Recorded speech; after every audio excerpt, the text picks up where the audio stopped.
The polls officially open and close next Tuesday, and with the mayor's race tightening, every vote counts. So what does the public think? 6 voters evenly split among the 3 candidates and 2 still undecided. Sit down with Jessica Moore to discuss the key issues shaping this year's mayoral election. Yesterday, we discussed affordability. Today, we're focused on public safety and which candidate they believe has the strongest plan to keep New Yorkers safe.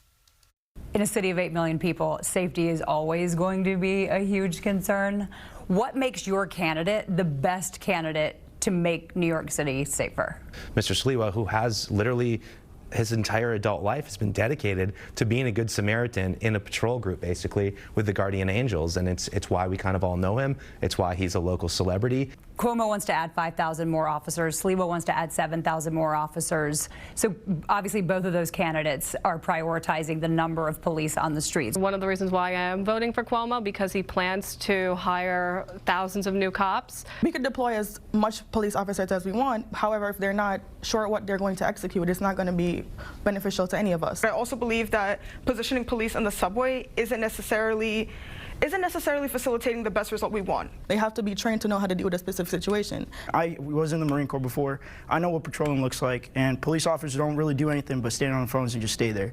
They criminalize poverty. You're in favor of Mamdani's plan to have social workers respond to domestic violence calls? I do believe so. In some instances, I actually think it's absurd and offensive that Mamdani wants to send social workers to domestic violence scenes. I don't think a woman who is being attacked by a man wants a social worker there. I think they want police present. I would not have wanted only a social worker to show up to a situation where my roommate threatened to smash my head into the sidewalk because I asked him to pay his bills.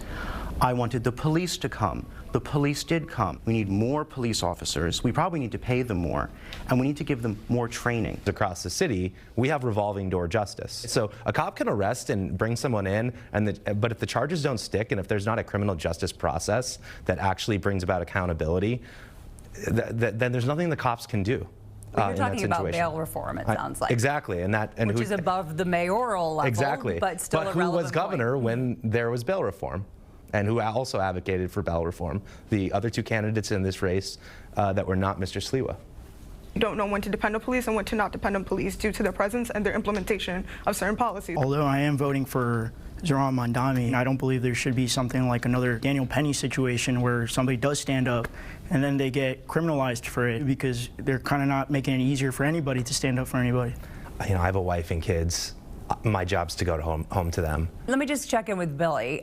You're undecided, I know. Has anything you've heard so far sort of made you think twice or sort of lean toward one candidate or another? Also being in the military, I've heard the rah-rah speech from like both sides of the party. So for me, it's not very like, wow, this is life-changing. For me, it's like, I've seen it, we've heard these speeches before, but will they actually do it?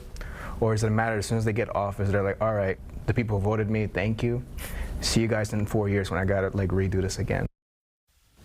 And we'll have more from our panel tomorrow. We'll get their take on how political experience is factoring into their vote.